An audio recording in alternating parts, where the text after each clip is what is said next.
Oke guys, sekarang gue pengen ngomongin tentang bagaimana caranya untuk bisa menyikapi orang yang gak sesuai dengan kita.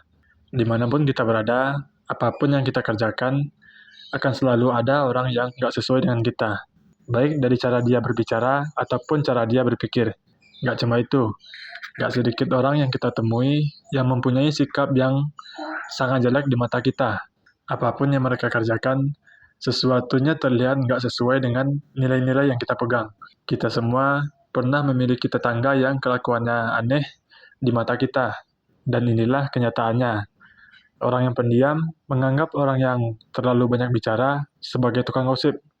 Sementara orang yang terlalu banyak bicara menganggap orang yang diam adalah orang yang aneh.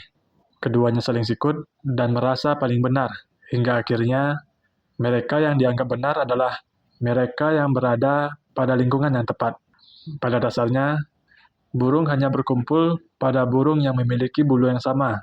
Jadi, ketika suatu sifat didukung oleh suara masyarakat, ini artinya sifat tersebut adalah sifat mayoritas masyarakat tersebut.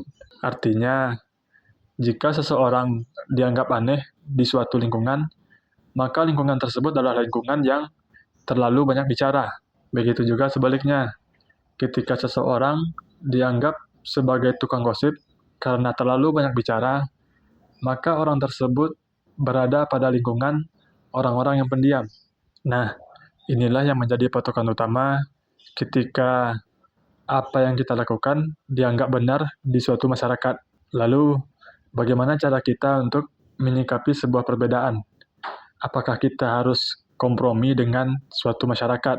Misalnya, si pendiam berada pada lingkungan orang-orang yang suka bicara, orang-orang yang suka keributan, orang-orang yang suka keramaian. Apakah si pendiam harus menjadi orang yang banyak bicara? Begitu juga sebaliknya.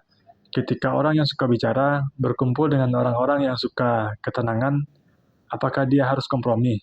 Menurut gua pribadi, kita harus meluruskan diri kita dengan tujuan yang ingin kita capai.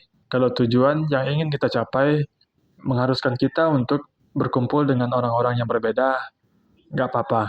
Karena standar yang menurut gua harus kita pegang adalah baik dan buruk itu tergantung kepada dekat atau tidaknya kita dengan tujuan.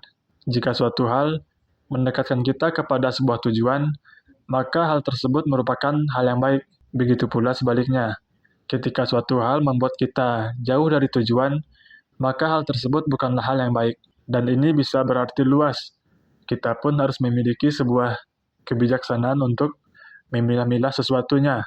Tentu aja, keburukan yang tidak bisa kita toleransi adalah keburukan yang melanggar kaidah-kaidah agama dan kaidah hukum. Selebihnya, ketika suatu hal mendekatkan kita kepada sebuah tujuan, maka hal tersebut bisa digolongkan sebagai hal yang baik. Dan apapun perbedaan yang terjadi di sekitar tujuan tersebut, maka kita harus bisa mentoleransi semuanya. Karena sejatinya, nggak ada orang yang sama persis dari ujung kaki sampai ke ujung rambutnya. Kita sebagai manusia adalah orang yang unik, jangankan dengan orang lain. Dengan saudara sendiri pun, kita akan berbeda satu dan lainnya. Ini penting untuk diingat dan kita pegang. Jangan sampai kita membiarkan diri kita larut di dalam perbedaan-perbedaan, sehingga tujuan yang ingin kita capai semuanya hilang entah kemana. Kita pun akan menyesali waktu-waktu terbaik yang hilang begitu saja. Semoga teman-teman bisa mengambil pelajaran dari apa-apa yang gue sampaikan hari ini. Silakan berbagi pendapatnya di kolom komentar.